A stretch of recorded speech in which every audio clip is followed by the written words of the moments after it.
नमस्कार मित्रांनो, स्वागत तुमच्या भावाच्या एकदम लाडक्या चॅनलवरती आणि एक मराठी स्पेशल रिव्ह्यूमध्ये ज्यात एक नवीन मूवी येत आहे ज्याचं नाव आहे सुपर डुपर आणि त्याचा ट्रेलर आला आहे. आणि ही एक मराठी मूवी आहे ज्याची कास्टिंग जी आहे ना एकदम खूप सुपर वाटली मला. आणि अशा जोड्या होत्या ना ज्यांना ह्याच्या आधी आपण कधी मराठी मूवीमध्ये पाहिलं नाही.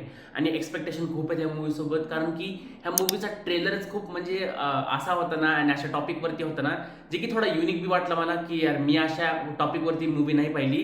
प्लस कॉमेडी बी वाटला मला आणि प्रिडिक्टेबल बी वाटला. पण आधी या मूवीच्या कास्टिंग बद्दल बोलायचं ना तर इकडे येतात ललित प्रभाकर, विदुला चौगुले आणि ओजी नम्रता संभेराव, ओजी निर्मिती सावंत, अजून ऋषिकेश जोशी आणि फारशी कास्ट आहे ज्यात नाही का खूप दिग्गज ऍक्टर्स आहेत. पण जर मेन गोष्ट बोलायला जाईल ना, मला सगळ्यात जास्त जोडी कुणाची आवडली, या अतरंगी जोडी या ज्यांना पाहून मी जास्त खुश झालो आणि ती जोडी मी ह्याच्या आधी कधी पाहिली बी नाही, तर ती आहे निर्मिती सावंत आणि नम्रता संभेराव. की यार एकदम युनिक आणि दोघं म्हणजे एकाच लेवलचे कॉमेडी ऍक्टर्स आहे असं फील होतं दोघांना ते दोघांची जोडी पाहून. आणि पूर्ण ट्रेलर बघितलं ना तर ट्रेलर खूप मस्त आहे. काही काही जोक्स जे आहेत ना एकदम असे ओके ओके वाटतात, पण काही पंचलाईन्स नाही का खूप मस्त आहेत. बोर तर नाही होत एवढं मी सांगू शकतो. बाकी मला ट्रेलरची एवढी उम्मीद काय, कारण की नाही का अशा टाईपच्या टॉपिकवरती कधी पहिले मूवी बनली नाहीये. म्हणजे एक फ्लॅट जिथं नाही का दोन घर भांडत आहेत त्यांना राहायचंय म्हणून, आणि पोलीसवाले म्हणतात की आता कोर्टातच बघू घर कोणाच्या नावावरती, म्हणजे सॉरी फ्लॅट कोणाच्या नावावरती होते. पण ट्रेलरमध्ये दिसते की ते दोघंही घर म्हणजे ते दोन्हीही जोड्या त्याच घरी राहतात आणि त्यांना ऍडजस्टमेंट करावंच लागणार आहे, कारण की काही उपायच नाही, कारण की दोघांनाही पैसे भरलेले आहेत.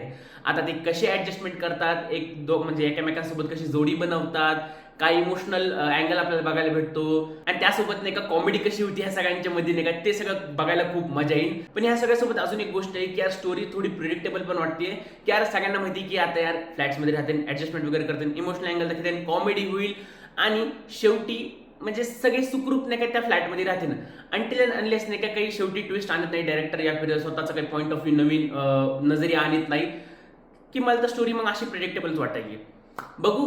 बाकी ट्रेलर खूप चांगला वाटला मला. तुम्हाला कसं वाटलं एक नक्की चेकआउट करा. मला तर वाटतं यार आपण मराठी मूवीजला असं थोडं पुश करायला पाहिजे, कारण की मी हिंदी रिव्ह्यूज बी करतो आणि मराठी रिव्ह्यू पण करतो. मराठी रिव्ह्यू माझा किती आहे पहिलाच आहे माझ्या हिशोबाने. मी ट्राय केलं ह्याच्या आधी एक मराठी रिव्ह्यू करायचं, पण तो थोडा जमला नाही मला.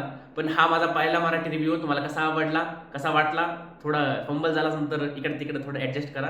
बाकी कमेंटमध्ये नक्की सांगा तुम्हाला कसा वाटला ट्रेलर जर बघितला असेल तर, आणि लाईक शेअर सबस्क्राईब. भेटतो मी पुढच्या व्हिडिओमध्ये. जय हिंद.